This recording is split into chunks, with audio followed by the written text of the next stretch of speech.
Hi, my name is Bharat Mehta and today I am going to explain you about security in different layers of OSI model. So for that, let us go to the presentation. So before going into security, it is necessary to know the basics of networking and its model.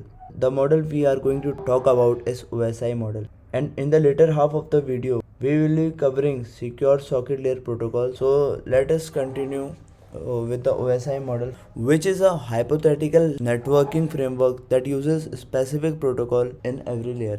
And it is used to divide the network architecture in 7 different layers conceptually.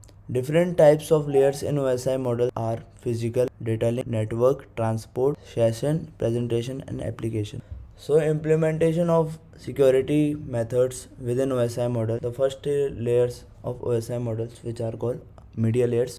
Number one is physical layer, which is used to define technical qualification of data connectivity. This layer is very critical, so because of that, cyber dangers are pretty common in this layer. So it is recommended to unplug the cable from the primary system. And for the safeguarding of the physical layer, we need biometric security, camera-based surveillance, etc. The second layer is data link layer, which comprises of packets which are transported from the physical layer. Malfunctioning in this layer are very common. Due to that, attacks can be made on this layer and MAC address spoofing is the common problem here. So for protecting the system, common security mechanisms are MAC address filtering, assessment of wireless application, and checking the proper data encryptions.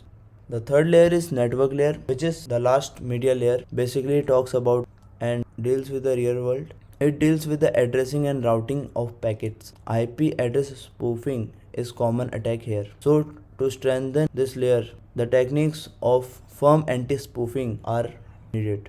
So coming to the host layer, which are divided into 4 layers. The number one is transport layer, helps in transferring variable length data sequence. The reliability of this layer can be achieved ensuring segmentation and desegmentation mechanism. For security purpose, this layer needs appropriate firewall and appropriate port number. Next layer is session layer, which manages inter-system communication and sessions. The handling of local and remote application interaction is done in this layer. Due to the weak authentication method that are used, which helps the attackers to perform a brutal force. So the effective way of securing this layer is by ensuring the encrypted key exchange and restriction of unsuccessful attempts or session is useful. Next layer is presentation layer, is used to standardize data with the help of various conversion schemes. But if there is a poor conduct of malicious input, it can lead to cyber criminals and which may exploit or even crash the system. Next layer is application layer, which contains the UI and is closest for the user end. The widest range of cyber attacks and security breaches are maximum in this layer,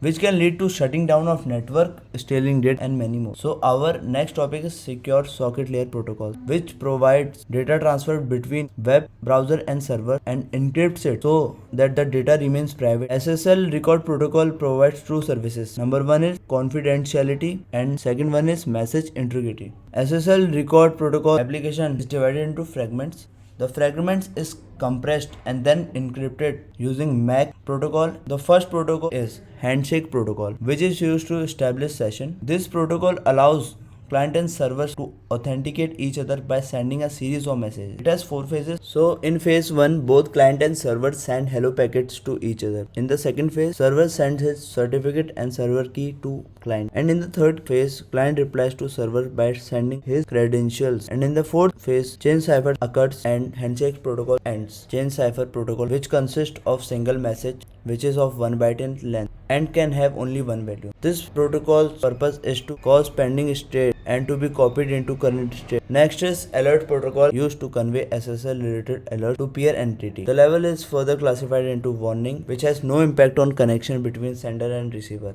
Some of them are bad certificate, no certificate, etc. The second level is fatal error. This breaks the connection between sender and receiver. Some of them are due to handshake failure, decompression failure, illegal parameter. The second byte in the alert protocol describes the error. The silent feature of secure socket layers are the advantage of this approach is that the server can be tailored to the specific need of the given application, and it was originated by Netscape. SSL is designed to make use of TCP to provide reliable end-to-end secure service, and this is a two-layered protocol.